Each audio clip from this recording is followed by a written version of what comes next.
Szeretettel köszöntöm a Gödöllő YouTube csatorna nézőit. Ez az adás a Mi lesz holnap című sorozatnak az első adása.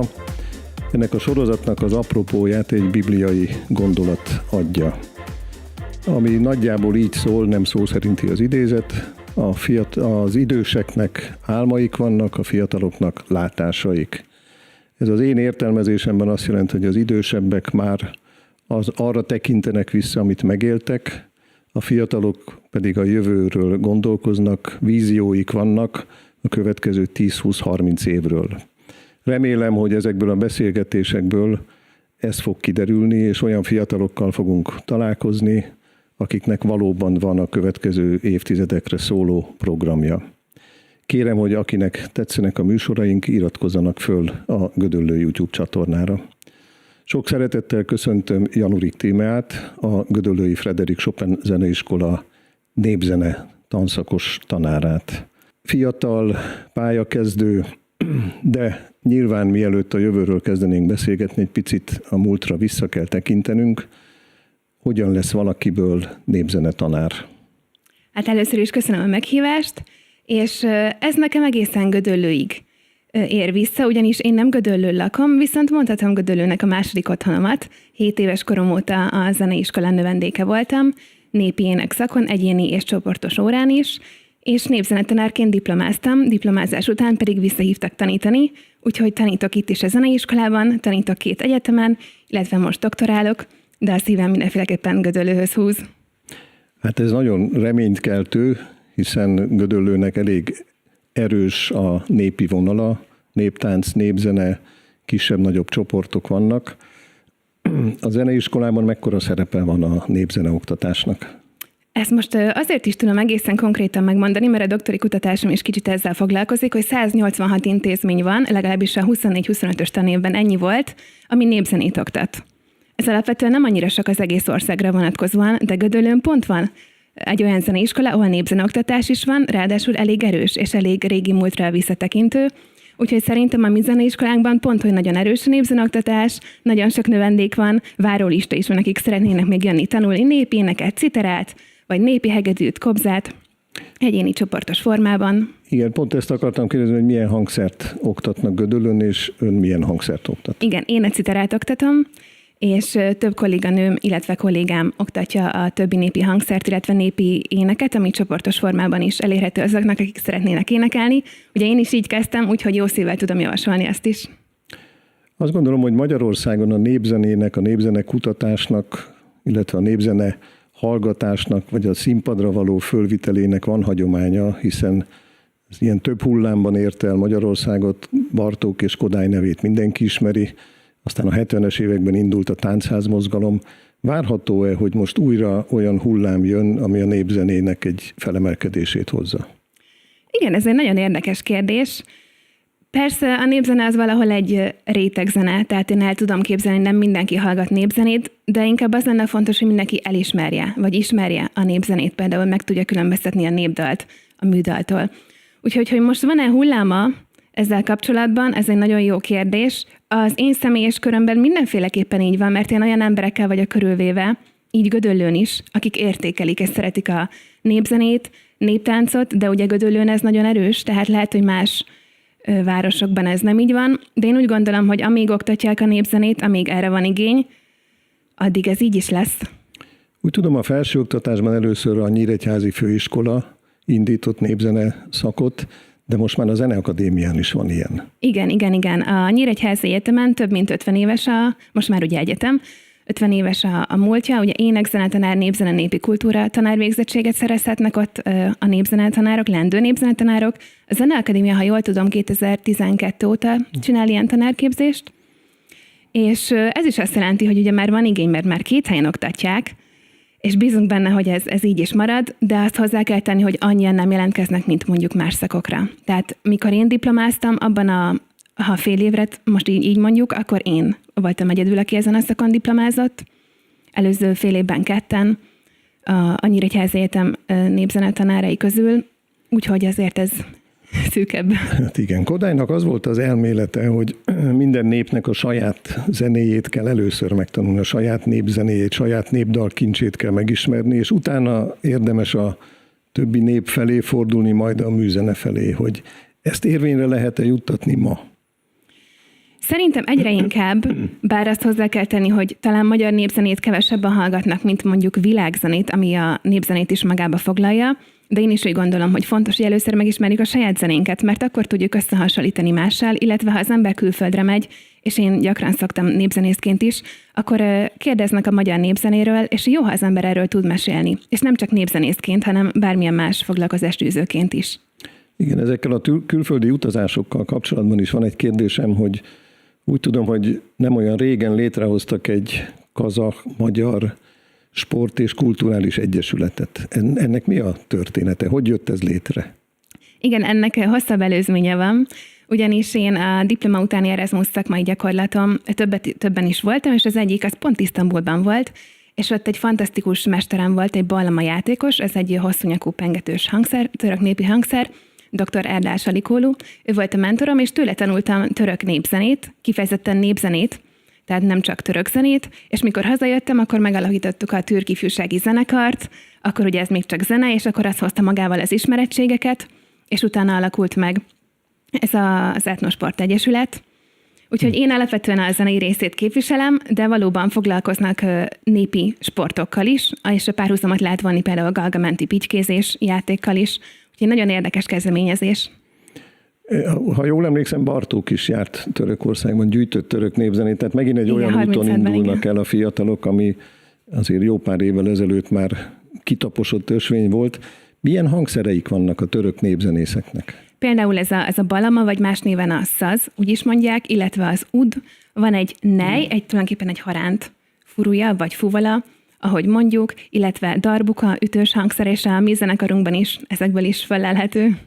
Igen, ez mindig érdekes, hogy egy másik nemzetnek milyen hangszerei vannak, és milyen a zenei világuk, a dallamviláguk, van-e valami párhuzam a magyarral? Igen, van például a pentatondaloknál, tehát a népdaloknál abszolút van párhuzam, de azt hozzá kell tenni, hogy mind a törököknél, mind a kazakoknál, azerbajdzsániaknál, tehát nem feltétlenül tudják megkülönböztetni, mondjuk küldenek nekem egy népdalt, és én rákérdezek, hogy ez biztosan népdal, és mondják, hogy igen, de ha utána nézek, ott van a zeneszerzője, meg a szövegírója is, tehát hogy nem feltétlenül tudják megkülönböztetni.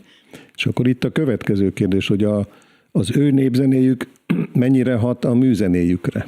Nagyon. Tehát náluk kifejezetten, tehát van nyilván a népzene is, amit szerencsére felgyűjtöttek, és játsszák is, viszont a műzene nagyon népzenei alapú, ezért is nem tudják megkülönböztetni. Tehát mondjuk a népi hangszerrel játszanak műzenét, mondjuk akár a kirgizeknél egy komuz zenekar, vagy a dombra zenekar a kazakoknál.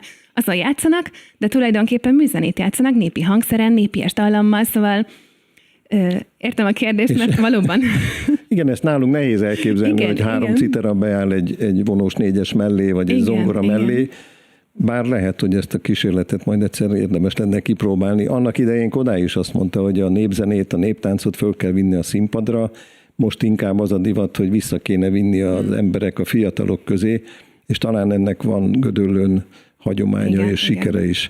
És mi lesz a jövője ennek a népzenének? Hogy lehet megharcolni ennek az új zenei világnak a hatalmas dömpingével, ami árad mindenhonnan?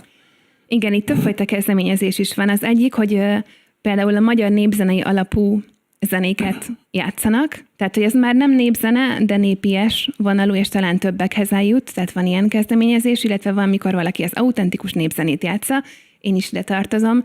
Talán erre kevésbé van igény, de én még mindig úgy gondolom, mert akár magamból kiindulva is elég sok helyre hívnak fellépni, hogy még van igény, de azt hozzá kell tenni, hogy nagyon sokszor az ilyen alkalmakon, mondjuk főleg az idősebb korosztály van.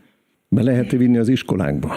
Igen, mindenféleképpen, hogyha erre az embernek van affinitása. Nem tudom, hogy az énektanár, aki nem népzenetanár szakpáros, hogy mondjuk tud a népi hangszeren játszani, hogy bevigye, vagy legalább autentikusan énekli a népdalt. Sokszor ugye zongora kísérettel szokták. Igen, hát az már egy érdekes összetett dolog. Általában a tanítóképzőkben furuját tanítanak. Igen. De ez nem a népi furuja, hanem ez a klasszikus, igen, talán barokk furujának hívják. Ha a tanítókról beszélünk, akkor ők ezt ismerik. őket segítségül lehet-e hívni, hogy próbálkozzanak a barokk furuján népdalt furujázni? Igen, ez egy nagyon jó kérdés, hogy ott blokkflötéznek, és azt is tanítják, Igen. ha ugye van olyan osztály, akik tanulnak furujázni. Én mikor korábban szolfést tanítottam, akkor a népdalt is énekeltük, és aki tudott furujázni, ő a saját furujáján kikeresgette a hangokat, mert érdekelte, és eljátszotta. Tehát ezt is meg lehet csinálni, bár szerintem még mindig jobb visszanyúlni az autentikushoz, tehát a népi hangszerekhez. Igen, ahhoz nyilván külön szakkört kell biztosítani, mert az 30 főnek nem fogunk tudni a kezébe egyforma furuját adni. Milyen jövője lesz ennek a új kulturális és sportegyesületnek? Mit várnak ettől? Én ugye a zenei részéről tudok beszélni. A mi zenekarunk alapvetően független a Türk Ifjúsági Zenekar, tehát független ettől a szervezettől is, de nagyon szívesen zenélünk itt és ott is. Szerintem a zenével lehet az embereket közelhozni ehhez a világhoz. Úgyhogy bízunk benne, hogy sok mindenkihez eljut, és ha már zene, ugye népzenét játszunk, mi például nem csak a türk népek népzenét, ugye magyar népzenét is játszunk, és hogyha visszakanyarodhatok még egy mondat erejéig a magyar népzenéhez, amíg mondjuk egy városban vannak rendezvények, ahol mindig van vagy népzene, vagy néptánc, vagy mind a kettő, addig nem fog kihalni, mert ha ő maga nem is jár népzenét tanulni, de látja, hogy az osztálytársa az Urbán Verbunkba táncol, vagy tudja, hogy igen, ő a zeneiskolában tanulja a citerát, vagy népi hegedűt, addig szerintem élni fog a népzene, amíg erre van igény, és ezt biztosítják is. Hát bízunk benne, hogy ha ilyen fiatal tanárok vállalják azt, hogy népzenét oktatnak, akkor mindig lesznek növendékek, és lesz utánpótlás, és az a 10-20-30 évre szóló vízió az valósággá válik. Arra van-e mód, hogy itt most kipróbáljuk, hogy szól egy citera? Így van, elhoztam a szép citerámat, ez egy CG hangulású gulyás prim citera. Még egyetemista koromban javasolták, hogy ezt a szép citerát vegyem, és ezen élmény játszani. Én nagyon szeretek ezen citerázni, ugyanis ugye én népi énekesként kezdtem, aztán utána jött a citera, most tulajdonképpen mind a kettőt ötvözöm. Menjünk vissza a nevéhez, hogy Gulyás Prim citera. Igen, Gulyás Ferenc a készítője, és ez egy prim citera, vannak ugye tenorciterák is, azok hosszabbak, és egy oktávval mélyebben szólnak, mint a prim citerák. A zeneiskolában alapvetően CG hangulású prim citerán oktatunk, és így tudunk ugye együtt is játszani, ezért is fontos, hogy mindenkinek egy hangulású legyen, és nagyon szeretünk is együtt játszani. Én is szoktam a növendékekkel is közösen is muzsikálni, vagy kísérni őket, vagy ők egyedül. És ma hányan tanítanak a népzene tanszakon? Hát nálunk a zeneiskolában talán 5-en, azt hiszem 5-en vagyunk. Tehát van a népi hegedű, koboz, népi ének, népi furuja, duda és a citera.